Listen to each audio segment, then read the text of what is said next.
Bismillahirrahmanirrahim. Assalamualaikum warahmatullahi wabarakatuh. Alhamdulillah hamdan katsiran thayyiban mubarakan fih kama yuhibbu rabbuna wa yarallah. Wassalatu wassalamu ala nabiyyina Muhammadin wa ala alihi wa ashabihi wa man tabi'ahum bi ihsanin ila yaumiddin. Allahumma la sahla illa ma ja'altahu sahla wa anta taj'alul hazna idza syi'ta sahla. Allahumma inna nas'aluka 'ilman nafi'a wa rizqan thayyiba wa 'amalan mutaqabbala. Amma ba'd. Para jamaah Masjid Darul Rahmah yang semoga dirahmati dan dimuliakan oleh Allah, kita bersyukur kepada Allah Ta'ala atas limpahan keberkahan, hidayah serta nikmat dari Allah yang tiada mungkin untuk kita menghitungnya. Salawat teriring salam semoga senantiasa Allah limpahkan dan curahkan kepada kekasih kita baginda Rasulullah Muhammad sallallahu alaihi wa alihi wasallam, kepada keluarga beliau, kerabat, sahabat serta pengikut beliau yang istiqomah hingga akhir zaman. Pripun kabare Bapak Ibu, sehat sedoyo? Alhamdulillah. Alhamdulillah kita bisa bertemu kembali setelah mungkin 2 pekan libur nggih Pak. Pekan kemarin sakit, sebelumnya lagi kurang sehat. Sami mawon nggih. Alhamdulillah sudah kembali dipulihkan kesehatannya oleh Allah sehingga bisa kembali bersama-sama kita mengkaji ilmu-ilmu yang terkait dengan Al-Qur'an. Semoga kita termasuk di dalam sabda Nabi sallallahu alaihi wasallam di dalam hadis yang sahih, di mana beliau sallallahu alaihi wasallam bersabda, khairukum man ta'allamal qur'ana wa 'allamahu. Sebaik-baik kalian adalah orang yang mempelajari Al-Qur'an dan mengajarkannya. Maka di sini kita sama-sama menggugurkan kewajiban. Panjenengan menggugurkan kewajiban mempelajari Al-Qur'an.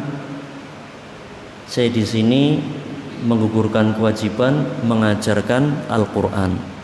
Kita semua sama-sama menggugurkan kewajiban. Jadi boten wonten mana sing leuwih takwa, mana sing leuwih soleh, leuwih pinter, boten. Kita semua sama sedang menggugurkan kewajiban masing-masing.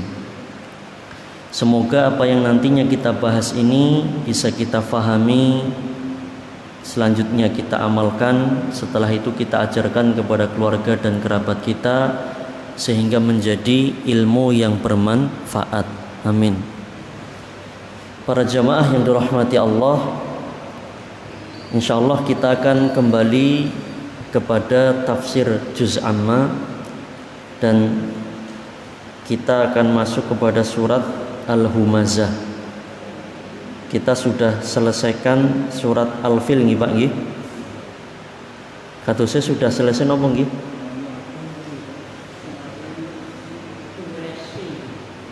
Kemarin niku napa?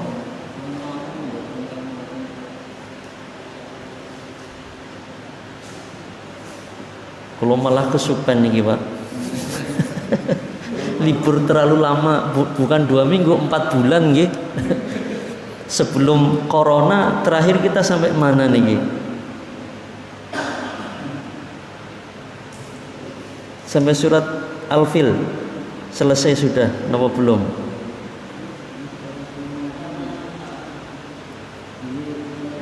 Al-Maun sepertinya sudah selesai nggih.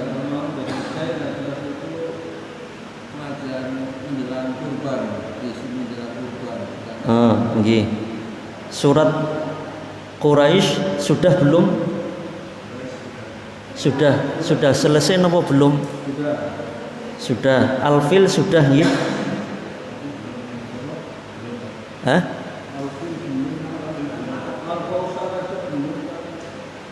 Napa nggih?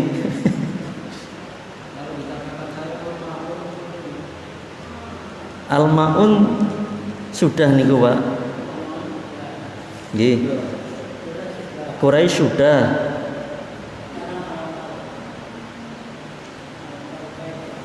Al-fil napa dereng?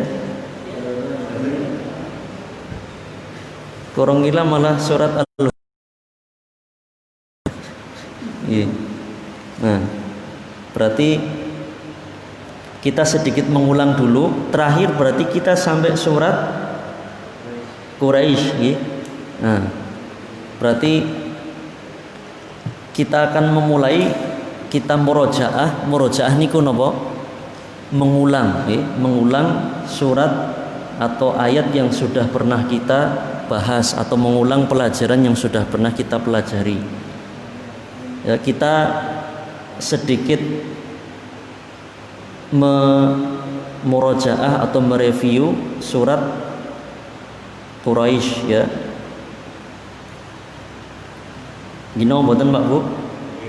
Nah, jadi insyaallah pekan depan kita bahas surat Al-Fil ya. Kita mulai ulang kembali karena memang liburnya lama sekali. Ya. Liburnya lama sekali.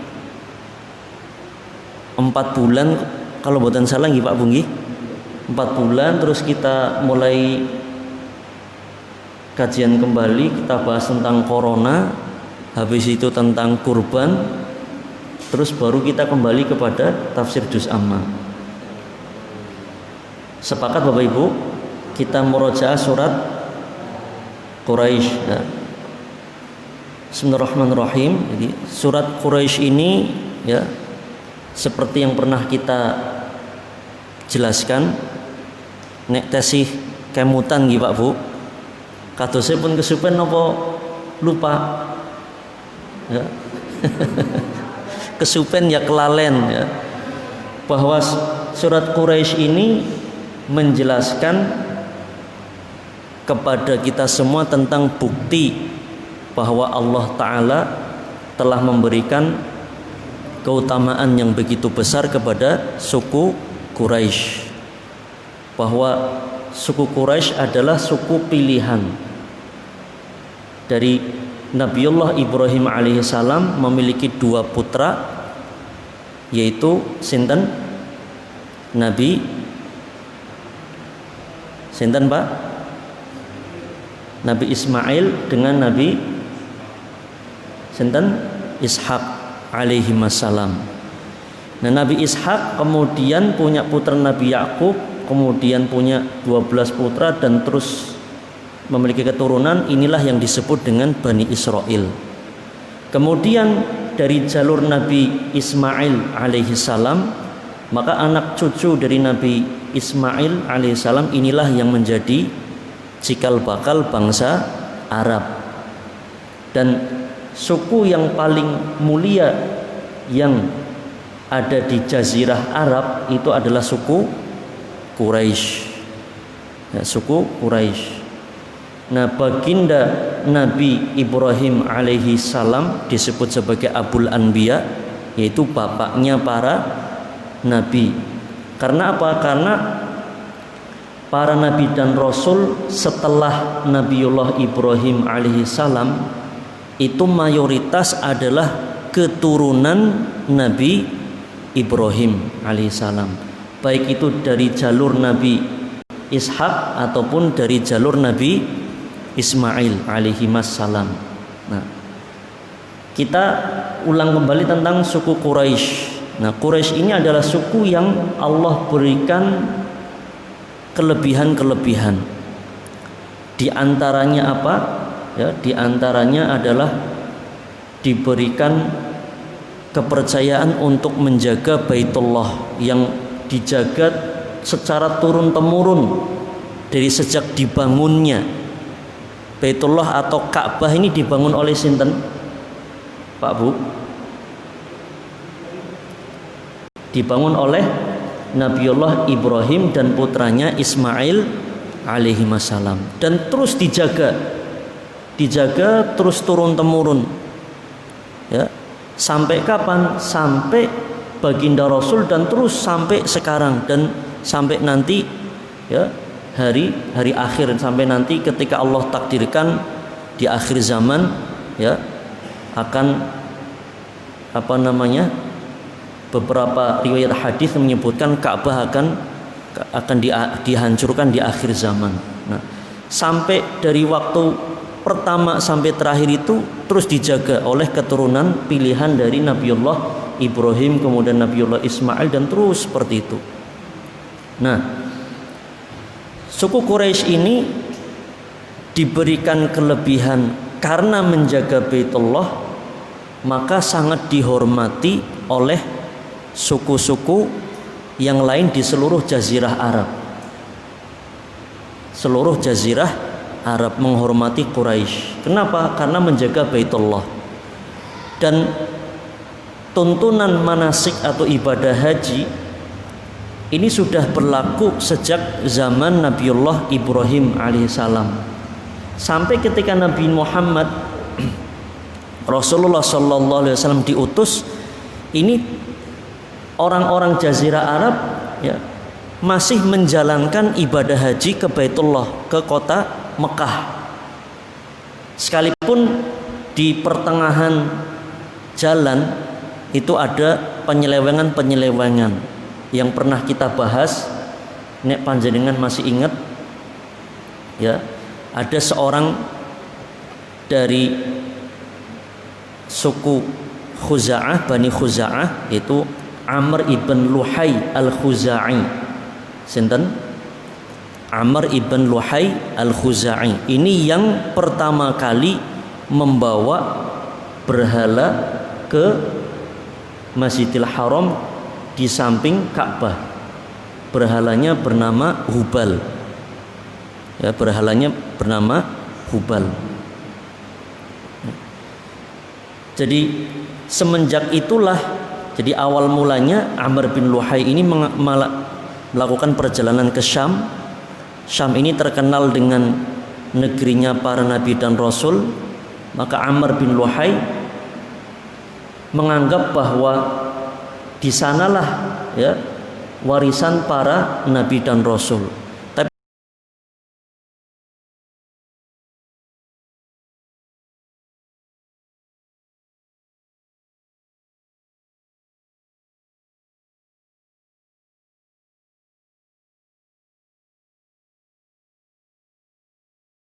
Tapi ternyata di Syam ketika itu sudah menyembah selain Allah, sudah menyembah berhala-berhala. Dan ini dianggap benar, dianggap baik oleh Amr bin Luhai. Maka dia pulang bawa oleh-oleh satu berhala yang namanya Hubal. Hubal ini ditaruh di sebelah Ka'bah.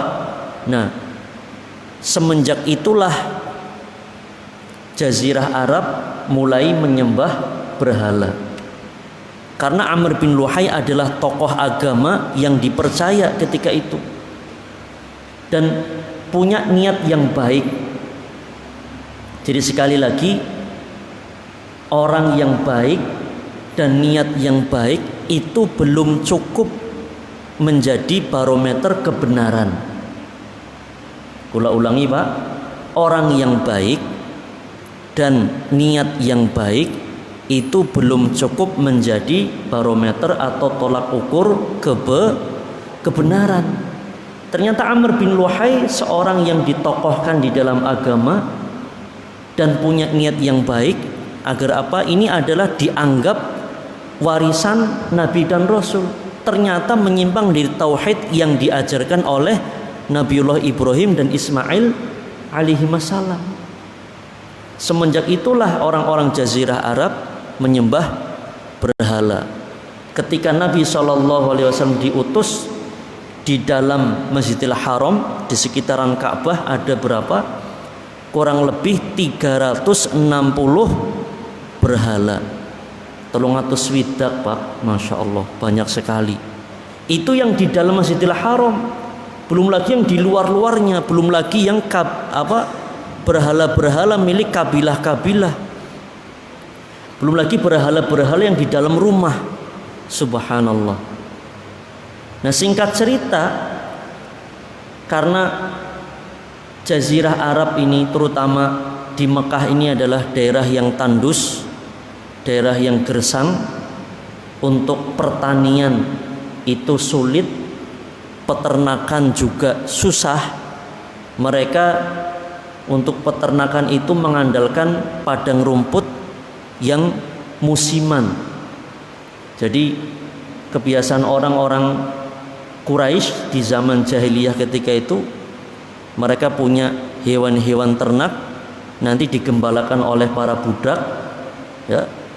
Digembalakannya gimana? Berpindah-pindah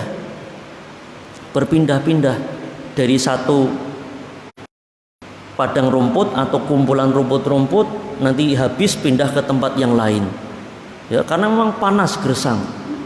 Bahkan ada suku Badui A'rabi yang mereka nomaden, berpindah-pindah, memang enggak menetap. Kalau Quraisy sudah menetap di Mekah, ya.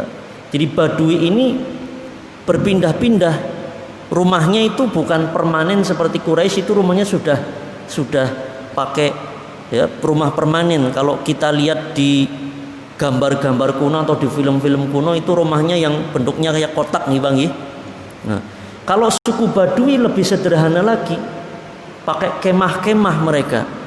Kemah dibuat dari kulit-kulit unta atau kulit sapi atau kulit kambing, dijahit-jahit, nanti dibuat kemah, ya.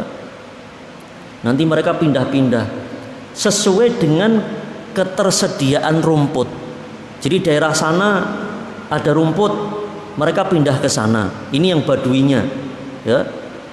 Sambil ternaknya juga diboyong ke sana. Nanti rumput situ mulai habis, nyari lagi daerah yang rumput lain, pindah lagi, terus seperti itu. Intinya kehidupan di sana memang sulit.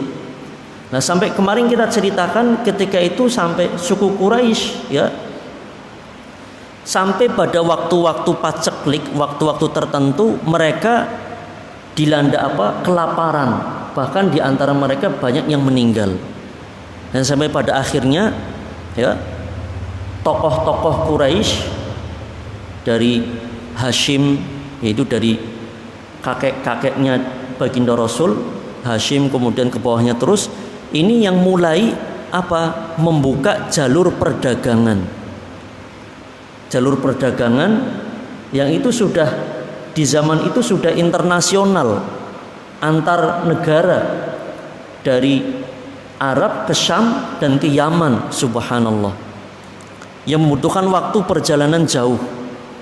Jadi perjalanan dagang di musim dingin dan di musim panas. Maka Allah Ta'ala berfirman pada ayat yang pertama, li'ilafi Quraisy, karena kebiasaan orang-orang Quraisy. Ya, kebiasaan apa? Ilafihim rihlatasyita'i was-shaif, yaitu kebiasaan rihlah. Rihlah niku napa? Perjalanan jauh. Jadi kalau saking mriki teng alun-alun niku rihlah napa sanes? Sanes, karena dekat. Rihlah itu perjalanan jauh. Tujuannya mereka apa? Untuk dagang. Nah, ini Allah ilhamkan kepada Hashim dan keturunannya secara khusus, dan juga kepada suku Quraisy secara umum, agar melakukan perjalanan dagang. Perjalanan dagang di musim dingin dan di musim panas. Musim dingin mencari daerah yang hangat, musim panas mencari daerah yang dingin. Jadi ketika musim dingin, ya, musim dingin ini syita. Syita itu musim dingin, shaif musim panas. Ketika musim dingin mencari daerah yang panas. Daerah yang panas itu yang dekat kepada Khatulistiwa. Berarti kalau dari Mekah ke arah mana? Utara atau selatan? Pak? Dan yang utara ya tambah adem. Kelalen iki pelajaran geografi nggih, Pak. Bu. Mbok mulang anaknya teng ngomah anu online. Musim dingin mencari daerah yang lebih hangat, yaitu mendekati daerah Khatulistiwa. Berarti ke utara atau selatan?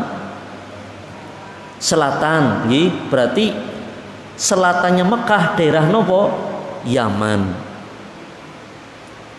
Gini apa mboten? Musim dingin ke Yaman. Nggih. Musim panas mencari daerah yang dingin. Dingin itu yang dekat ke kutub utara. Berarti kemana? Ke utara, itu ke arah Syam. Ke arah Syam. Dan perjalanan ini luar biasa lama. Tidak seperti sekarang. Jadi bisa dibayangkan Bapak Ibu, ya, dari Mekah ke Syam itu butuh kurang lebih 1 bulan. Kurang lebih nopo? 1 bulan. Ini berangkat sampai di sana. Pulang dari Syam ke Mekah 1 bulan. Berarti bolak-balik pinten? 2 bulan. Dari Mekah ke Yaman juga sama, 1 bulan. Masya Allah. Ya, karena mereka rombongan kafilah, rombongan unta, rombongan kuda, keledai yang bawa muatan banyak, jadi kan berat, perjalanan jauh, lewatnya padang pasir, jadi nggak bisa kenceng, rombongan iring-iringan harus pelan, makanya perjalanan ini 1 bulan, dari Mekah ke Yaman 1 bulan, Yaman ke Mekah 1 bulan. Jadi untuk bolak-balik saja, bolak-balik tok niki belum menetap. Itu sudah berapa bulan, Pak?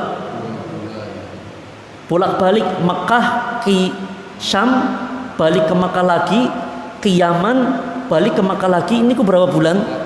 4 bulan. Dadi wali, Pak. Tua nenggili. Wali tua nenggili.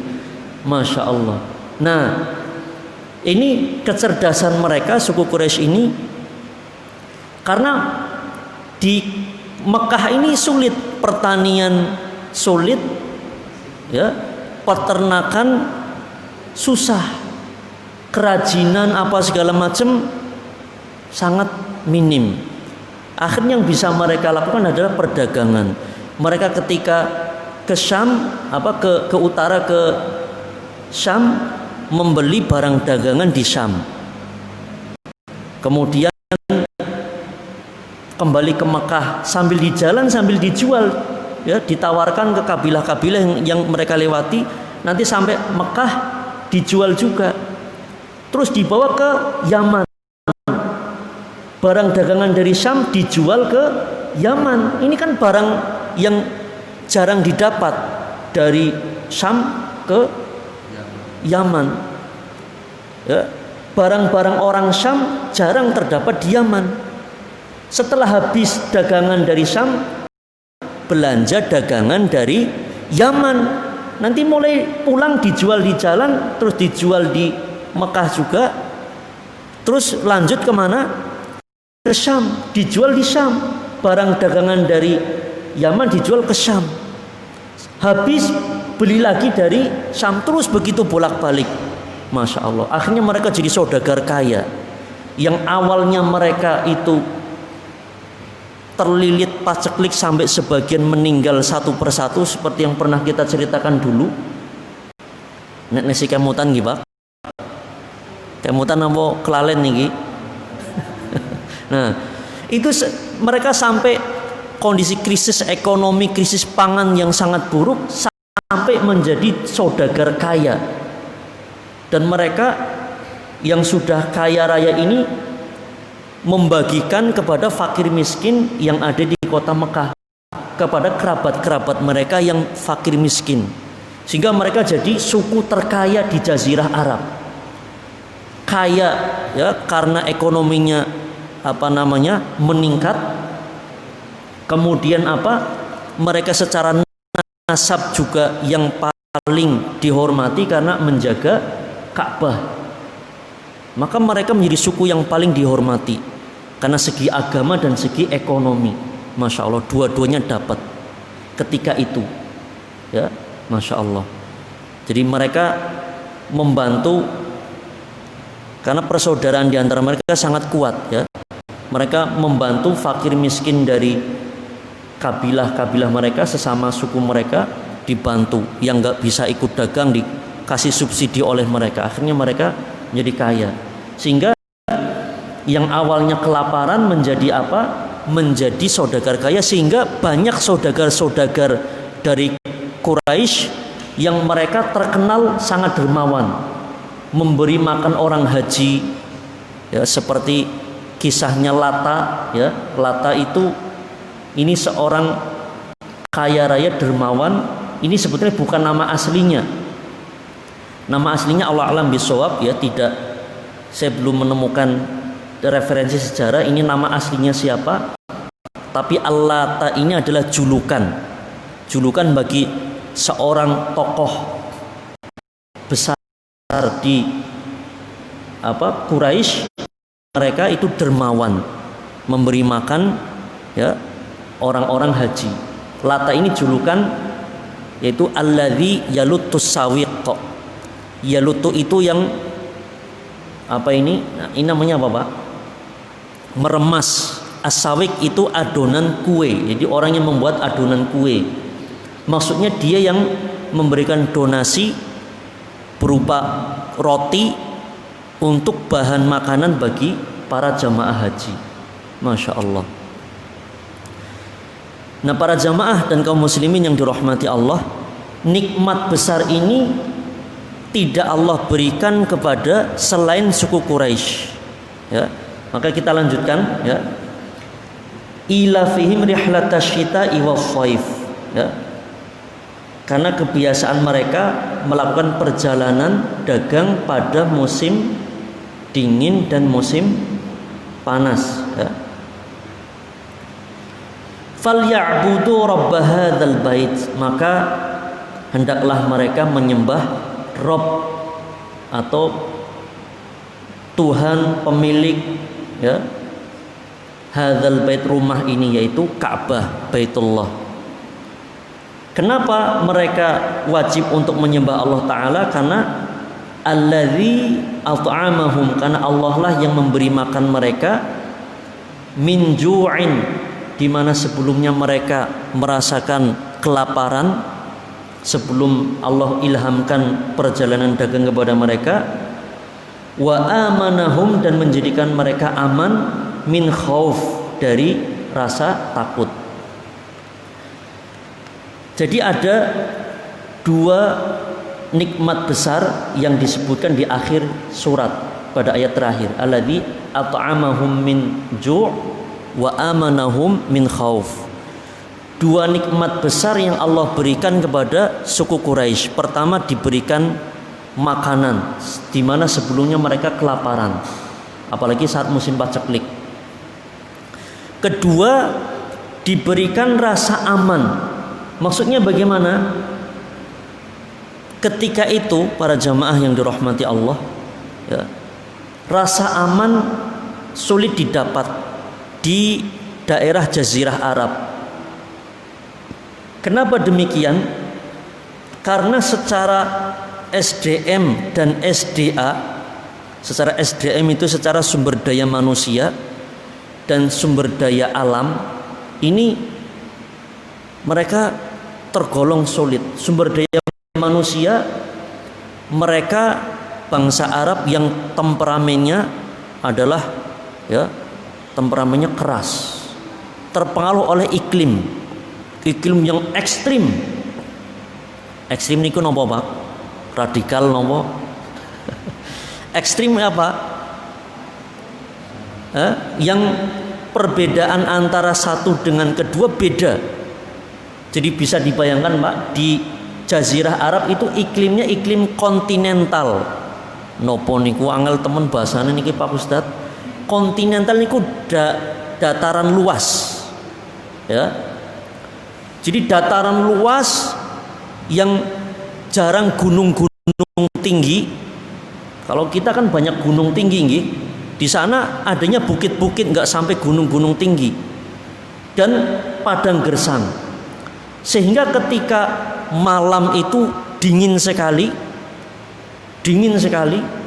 Kalau siang panas sekali, bisa ekstrim betul. Malam bisa mendekati 0 derajat, bahkan bisa minus, ya. Siang bisa 40 derajat, bisa lebih. Bisa dibayangkan, Pak, orang-orang yang hidup di dalam iklim seperti ini, Masya Allah. Ini iklim lagi sulit mendapatkan bahan pangan, sehingga mereka adalah temperamennya, ya, keras. Nah, secara sumber daya alam sulit, sehingga mereka rentan untuk apa? Rentan untuk ada konflik.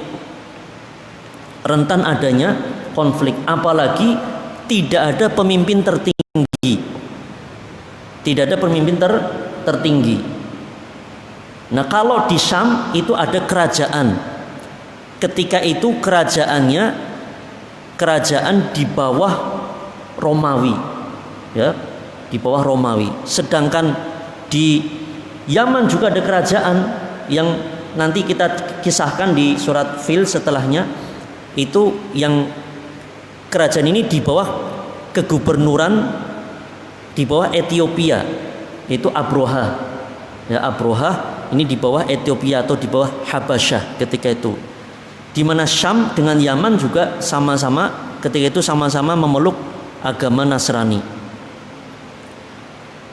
Nah, kembali kepada kisah kita ini, bangsa Arab ini ketika itu tidak ada pemimpin tertinggi. Bisa dibayangkan, Pak, neng perumahan niku atau di komplek tidak ada RT, tidak ada RW, tidak ada lurah. Kepripun, Pak, bisa dibayangkan kalau terjadi konflik yang mau menengahi sinten? Sulit mboten? Sulit. Yang ada itu adalah kepala-kepala suku atau kepala-kepala klan, keluarga besar atau bani, yang itu pun terkadang diantara mereka karena masalah-masalah yang masalah sensitif, mereka perang di antara kabilah tadi.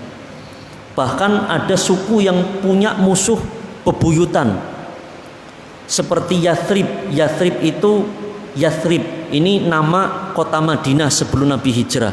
Ini suku Aus dan Khazraj. Ini dua suku yang musuh bebuyutan turun temurun. Ini rentan sekali perang. Masalah sedikit perang. Nek nang Cilacap kados teng pundi niku, Pak?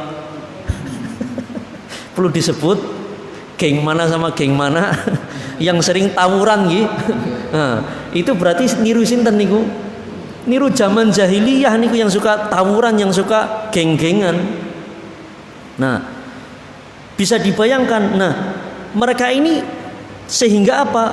Keamanan sulit didapat.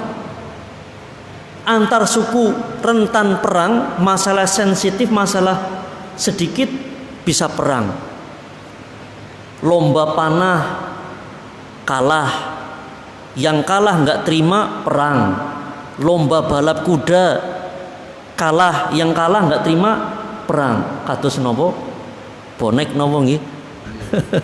Nah, yang nggak terima, ya, menyerang. Nah, ini yang terjadi ketika itu. Sehingga apa? Ketika orang melakukan perjalanan di padang pasir, ini rentan sekali ada begal-begal. Kalau istilah Arabnya qutta'ut thariq. Qutta'ut thariq itu begal atau perampok. Bisa dibayangkan Bapak Ibu, di padang pasir luas, nggak ada tanaman, nggak ada pohon, rombongan dagang dibegal orang. Mau lari kemana? Iya, Pak. Ke kanan kiri depan belakang pasir semua. Bisa dibayangkan, Pak, mau lari kemana, Pak? Nggak ada tempat sembunyi. Gimana? Kalau di hutan masih bisa sembunyi di semak-semak, naik pohon, atau mungkin nyelusup kemana. Lah ini di padang pasir mau kemana? Nah, sehingga apa? nikmat yang sangat besar yang Allah berikan kepada suku Quraisy, bisa melakukan perdagangan jarak jauh tanpa rasa takut sedikit pun. Kenapa? Para begal yang biasa merampok suku-suku yang lain itu tidak akan berani merampok suku Quraisy. Kenapa? Karena suku Quraisy adalah suku terhormat yang menjaga Baitullah, menjaga Ka'bah. Jadi kalau mereka punya keyakinan yang berani nyerang suku Quraisy itu kualat. Ngapa?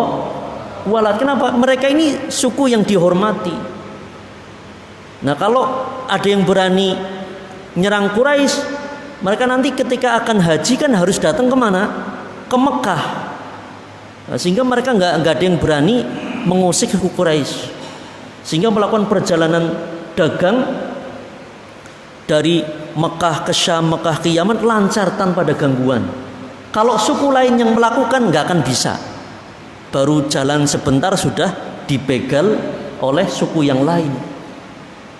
Sampai di sini wonten gambaran Bapak Ibu, sudah mulai ingat. Nah, disinilah ketika kebiasaan dagang ini sudah berjalan, dan itu adalah leluhurnya baginda Rasul Muhammad SAW yang mengawali misi dagang ini. Ketika ini sudah mereka fahami, Allah turunkan surat. Intinya apa? Falyabudu rabb hadzal bait. Seolah-olah Allah mengingatkan kepada suku Quraisy, wahai orang Quraisy, ingatlah kalian bahwa Allah itu yang memiliki Ka'bah ini. Allah yang memerintahkan Nabiullah Ibrahim dan Ismail alaihissalam untuk membangun Ka'bah ini. Allah pula yang memberikan rasa aman kepada kalian saat perjalanan jauh. Allah pula yang memberi rezeki berupa ekonomi yang meningkat dengan perdagangan jarak jauh ini. Itu semua dari Allah. Jadi diingatkan dengan nikmat-nikmat yang besar yang Allah berikan kepada mereka. Agar apa? Agar mereka kembali menyembah Allah secara tauhid, mengesahkan Allah, tidak menyembah selain Allah. Falyabudu rabb hadzal bait. Maka sembahlah kalian wahai suku Quraisy, karena dialah Allah alladzi at'amahum min ju', ya, yang telah memberikan makanan kepada mereka di mana mereka dahulunya kelaparan, wa amanahum min khauf, dan menjadikan mereka aman di mana sebelumnya mereka merasa takut, atau suku-suku yang lain merasa takut dari perjalanan seperti itu. Ya. Sampai di sini wonten gambaran Bapak Ibu nggih. Nah, ini surat Allah turunkan secara khusus kisah ini kepada suku Quraisy. Jelas sih Bapak Ibu. Namun secara umum pelajarannya untuk kita semua. Maka kita hendaklah menyembah Allah semata. Karena Allah yang telah menciptakan kita, sebagaimana Allah juga menciptakan suku Quraisy. Allah yang memberikan rizki kepada kita, sebagaimana Allah memberikan rizki kepada suku Quraisy. Allah juga memberikan kita rasa aman. Seniki aman mboten teng Cilacap, Pak? Aman. Sebagaimana Allah memberikan keamanan kepada suku Quraisy, maka hendaklah kita menyembah Allah dan bersyukur terhadap nikmat-nikmat tersebut. 3 nikmat, Pak. 3 nikmat yang besar. Nikmat sehat, nikmat aman, nikmat bisa makan. Kalau 3 nikmat ini ada, seolah-olah kita punya dunia dan seisinya. Di dalam hadis riwayat Imam Ibnu Majah, baginda Rasul sallallahu alaihi wasallam bersabda, "Man asbaha mu'afa fi jasadihi aminan fi sirbihi indahu qutu yaumihi faka'annama hizat lahud dunya wa ma fiha. Barang siapa yang bangun pagi, tadi pagi Pak, bangun pagi dalam kondisi sehat. Pertama, sehat. Kedua, dalam kondisi aman. Ketiga, punya makanan. Tadi pagi kita semua sehat nggih Pak nggih? Alhamdulillah. Wonten sing greges nopo encoke kumat, nopo srepete kambuh. Alhamdulillah mboten. Tesi bisa leyeh-leyeh selonjoran nggih Pak. Sambil ngantuk-ngantuk. Nah, kita aman, alhamdulillah. Ya, tidak ada perang, tidak ada bencana, tidak ada tsunami, tidak ada gempa bumi, aman alhamdulillah. Dan kita punya bahan makanan. Kadang ada orang yang kulkasnya penuh, bisa untuk 1 bulan, bisa untuk 1 pekan, minimal 2-3 hari dia punya bahan makanan. Nabi mengatakan cuma punya makanan hari itu. Apa kata Nabi? Faka'annama hizat lahud dunya. Seolah-olah dia memiliki dunia dan